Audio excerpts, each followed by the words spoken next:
Imagine living your life after 50 and feeling energized and excited about your future.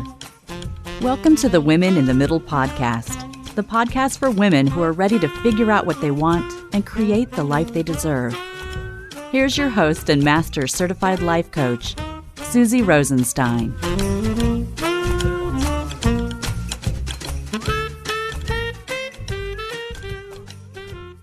Hey there, welcome back to the podcast, Women in the Middle. I'm your host, Susie Rosenstein, your Master Certified Coach and Midlife Mentor, and I'm so glad to be here with you again for this week's episode, which is all about exploring 10 super insightful questions to help you reimagine your life. Now, questions are a beautiful thing at this time in your life, and these questions, I like to think of them as next level questions for your next chapter. Thinking about turning 50 and what your life will be like after 50 can totally throw you for a loop. Even though you've had decades to prepare for it, it can seem like a surprise. Kind of like the night before my first kid went to university. It's like, where did the time go? I had 18 years.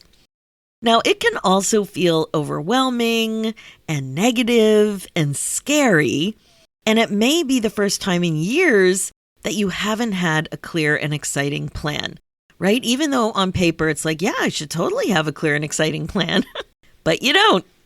So ask yourself this: what if being stuck wasn't the end of the world? Instead, you could decide to believe that not having a plan is an opportunity at the perfect time in your life. Really, because questions are the way forward. And I just love questions. In fact, asking questions has defined a majority of my life. How about you? Do you ask a lot of questions privately and quietly to yourself, or of other people, places, and things? Questions really get at being curious when you think about it. And more curiosity in your life is a really good thing. It's actually much of the foundation of coaching. And in midlife, there's lots to be curious about. So you've been doing the things, making the progress, checking off the boxes for so long now. It is a great time of your life to create more pauses filled with questions. And that's why it comes up so often in my work with Women in the Middle. And I'm sure that you've also heard this theme here on the podcast as well. It is so important. So as I mentioned, I've been asking questions a ton, my whole life. It's really been a part of who I am, and it's been going on for ages. I even kind of became known for it in high school marching band. Back in the day, I went to an amazing high school in Lansdale, Pennsylvania called North Penn, and I played saxophone since I was 10 in 4th grade. And being in the band was a big deal. The band was called the North Penn Marching Knights. That experience did so much for me in so many ways. I was a decent player and became section leader of the alto saxes as a senior. The band was super competitive and won lots of titles. And my year, we were even in a movie with John Travolta called Blowout. One of the main reasons that experience, though, was so phenomenal, the band experience, not the movie, although the movie was fun, but it was because of the leadership from one of the amazing mentors in my life, Stephen Frederick, who went by the nickname Fred. Anyway, I had lots of questions when we were learning a new show, and I'll never forget the look he would give me because he knew I was going to ask him, but then he would happily answer them because they were good questions and they helped everyone understand what was needed to understand, like clarifications, either about marching or about music. Those were the good old days, I have to say. But asking questions didn't end there. That was only the beginning. I gravitated towards psychology in undergrad and grad school, specializing in qualitative methodology in applied social psychology. I was in asking questions heaven at that point, asking great questions to understand life from the perspective of people I was studying.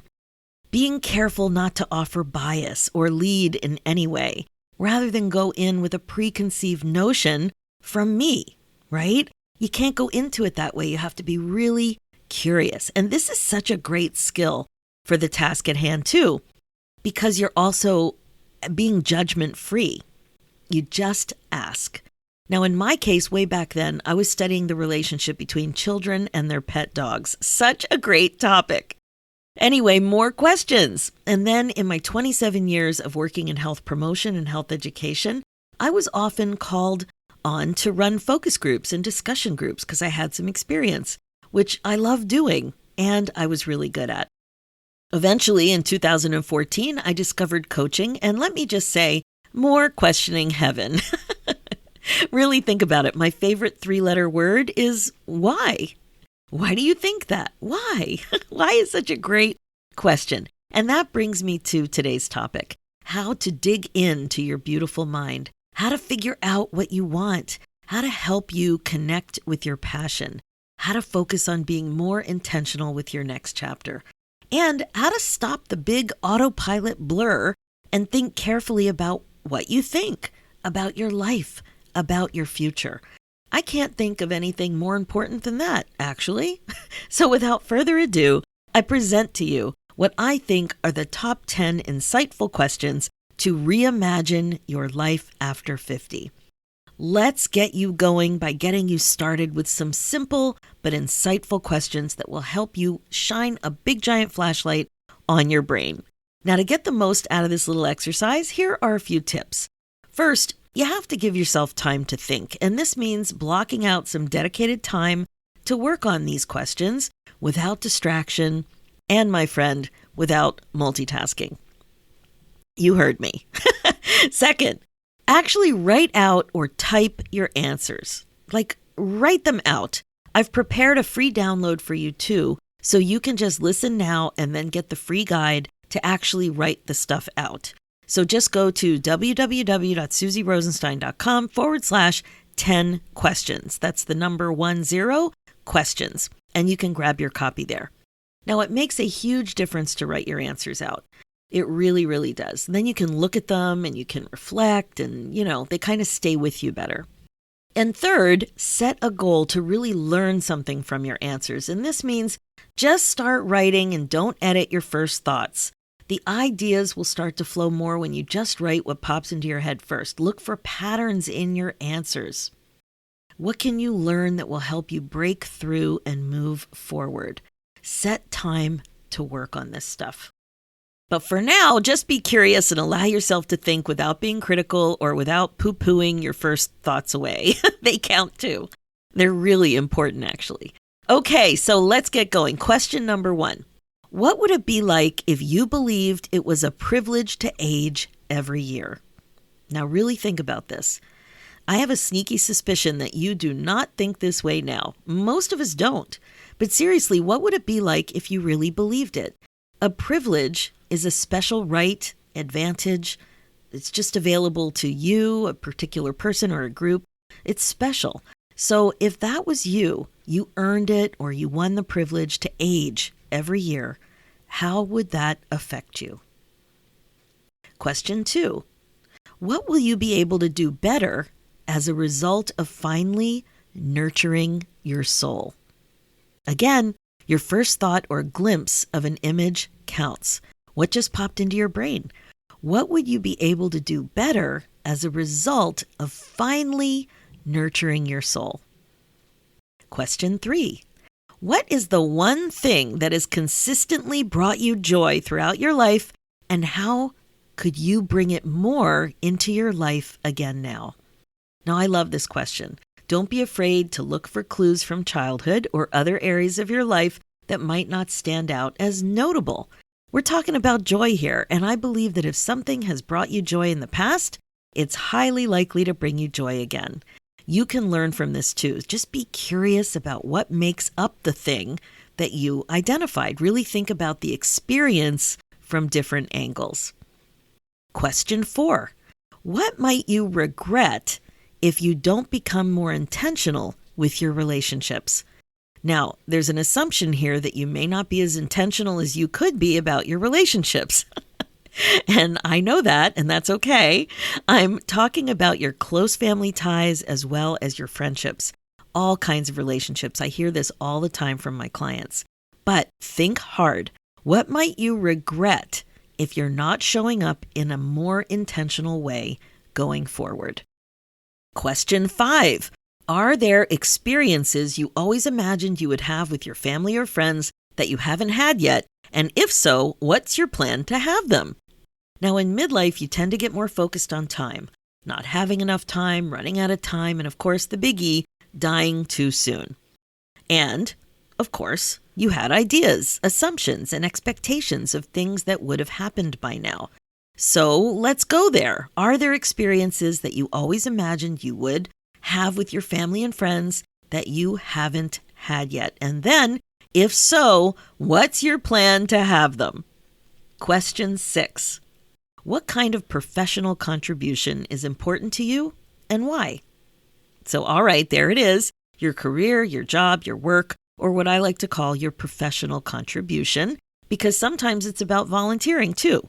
So reflect on this. Jobs you've had, the career you have now, and what it comes right down to is what has been fulfilling. Have you been contributing in the way that's important to you? And why is it important to you?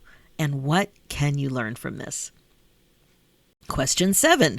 Who do you want to be now that you have more time to yourself? And why? So now that you're a little older, again, I'm making an assumption that you have a little bit more time to yourself these days. Who do you want to be now that this is your reality? It's not like it was with young kids or as a young professional. You've worked hard and likely have a bit more wiggle room now at this age and stage. So, who do you want to be now on purpose and why? Question 8. What are the top 3 things that you want to do most in this chapter of your life? So let's hear it. What are those top 3 things that you really want to do in this chapter? Is it an accomplishment, a new job, travel to a specific place, a conversation, a passion project? These would be 3 things that you would regret not prioritizing. So write them down and give them voice. Question 9. What would your future self 10 years from now advise you about the way you're living day to day and how it's affecting your ability to create the life that you truly desire? Again, make sure to notice your first thought, the one that popped in, even though you may have wanted to squish it down. Imagine yourself 10 years from now. Your future self knows you better than anyone else and more than you likely know yourself. How would she guide you? What can you learn from her? She loves you to the moon and back. What would she tell you about the way you're living day to day and how it's affecting your ability to create the life you really want? And finally, question 10, how can you create more happiness in your life? Boom! What's your answer? Notice the significant parts to this seemingly simple question. The onus is on you to create, and we're talking about you creating more happiness. Not waiting, but creating. It's your life. How are you going to create more happiness for yourself? There you have it, my friends, some solid and insightful questions to help you dig deep and get some pretty big clues to what you want in your life on purpose. So if you're stuck, this is a great place to start. It's so easy to just feel like you don't know what you want and you don't know how to figure it out. And then to add more stress, you probably believe you're running out of time to boot. So just slow down, take a breath, and download this free guide. 1 thought and 1 question at a time. These 10 questions will help you. You have to give yourself more credit. You have lots of answers just waiting for you to find them. You got to trust yourself, but you have to prioritize the time to do the thinking. It's a beautiful gift that you can give yourself right now. It really is. So head over to www.susierosenstein.com/10 questions and download your free copy today. Okay, that is it for this episode. As you know, my focus as a midlife coach is to help you waste less time spinning and feeling stuck.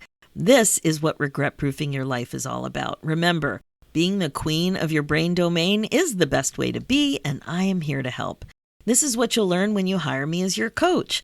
Learning the mindfulness concepts are one thing, but when it comes to applying those concepts, that's when you really benefit from coaching. So head over to www.talktosusie.com and book a free call to see what program's a good fit for you and apply to work together. It's really time to get unstuck and get clear and get excited about your life again. For show notes and links, head over to www.coachwithsusie.com and click on the podcast tab for the notes to this episode. And if you're feeling stuck, make sure to grab your free guide, Top 10 Questions to Reimagine Your Life After 50 at www.susierosenstein.com/10 questions. Let's do this, ladies. It's time for you to put yourself first, one thought at a time. Thanks so much for listening, and I'll talk to you next week.